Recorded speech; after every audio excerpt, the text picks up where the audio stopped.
hal yang saya paling dapatkan dari sesi ini adalah dalam zaman yang sangat menggunakan kesenangan, kemeriahan untuk menarik banyak jemaat, terutama kaum muda untuk masuk dan mengikuti kebaktian mereka.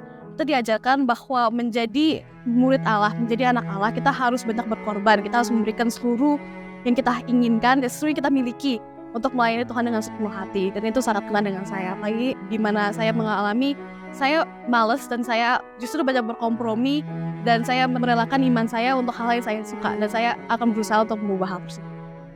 Pak Jimmy kasih contoh tentang ketaatannya Abraham untuk mempersembahkan Ishak, karena itu tuh bukan ketaatan yang tak gitu yang dilakukan oleh Abraham, itu bentuk dari cost of disciples yang dilakukan oleh Abraham. Emang taat, tapi ya ternyata nggak sesimpel itu untuk taat itu. Sesi apa yang berkesan itu yang sesinya Pak Adam yang ngomong tentang ego gitu. Tapi yang paling kena gitu di aku yang pas lagi dibilang ada no turning back kalau saya ngikut Yesus. Ya berarti kalau saya buat aku nggak bisa malas-malasan lagi, nggak saya bohong lagi. Ya itu kayak nusuk banget gitu dan aku jadi diingatkan apalagi dari tahun yang baru ini aku harus ya ingat no turning back kalau saya ngikut Yesus. Menurut aku sih semua sesi bagus-bagus ya. Mulai dari Ko Adam, Pak Jimmy memberikan materi-materi yang sangat membantu kita mengerti harga yang harus kita bayar sebagai menjadi seorang disciple. Tapi sesi yang paling kena sih menurut aku sesi ke-7. Itu kan kayak rangkuman seluruh sesi, jadi kita kembali diingatkan mengenai harga yang harus kita bayar buat menjadi seorang disciple. Ko Adam memberikan insight baru soal pride.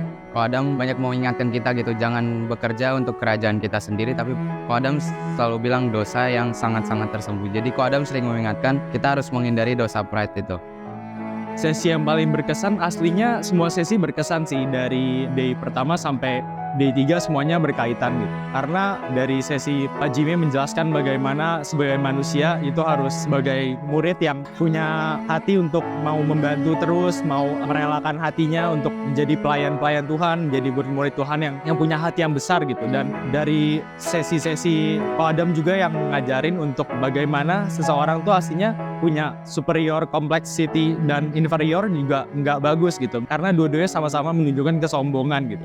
Jadi benar-benar diajarkan untuk memiliki hati yang benar, hati yang Tuhan inginkan sebagai muridnya yang benar kayak gimana. Datang itu sangat worth it.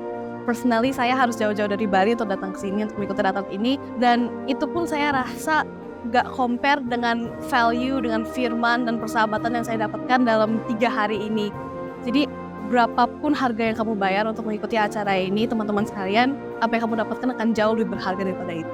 Aku tahu rata-rata itu cuma dilakuin pas lagi ada libur panjang, rest kita di hari kerja. Emang rasanya waktu istirahatnya kayak kerebut, tapi kayak kita akan dapat refreshment karena kita dapat firman di tengah-tengah hari kesibukan kita. Kalian harus ikut. Bahkan ketika aku siap-siap ikut retret ini, aku ada sempat bergumul. Gimana kalau misalnya aku menyesal ikut retret? Ternyata setelah aku udah coba, aku udah ikut retret selama 3 hari ini, kayak sedetik pun aku tidak merasakan penyesalan pas ikut retret ini. Retretnya begitu bagus. Retret ini nih sangat bagus kalau misalnya kalian mau tukarkan dengan liburan kalian. Kalian harus ikut sih, karena sesi-sesinya tuh sangat menjelaskan secara detail gitu, dari Alkitab ataupun dari logika manusia, jadi lebih gampang dimengertiin untuk kalian yang punya banyak pertanyaan akan hidup kalian gitu sih.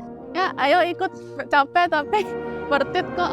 Jangan pikir lama-lama, langsung ikut aja karena rugi banget kalau tinggalan.